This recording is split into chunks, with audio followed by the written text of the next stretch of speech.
We live in a world that is broken. All we have to do is look around and see the pain and suffering, or even look at our own life to realize that we are in a broken world. But that's not the way the world was made. Because see, God actually had a perfect design. We read in Scripture that He placed Adam and Eve in the garden and they knew God. They were not broken people. But what they did was choose to do things their own way instead of God's way. And anytime we choose to do this, this is known as sin.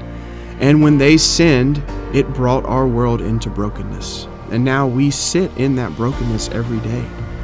But see, God always had a plan. And this is the good news. Because He's God, He came down to earth. And He lived a perfect life to pay for the sin that we do every day. And He rose again, showing that He is God.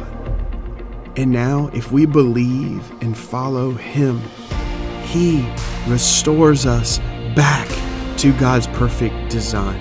And that is the good news, that we don't have to continue living in this brokenness, but we can be brought back to God's perfect design.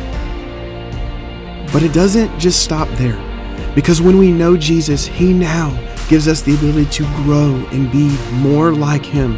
And ultimately that leads to us being able to now go back into the brokenness and tell our broken world that there is another way, and His name is Jesus. And He wants to restore us to God's perfect design.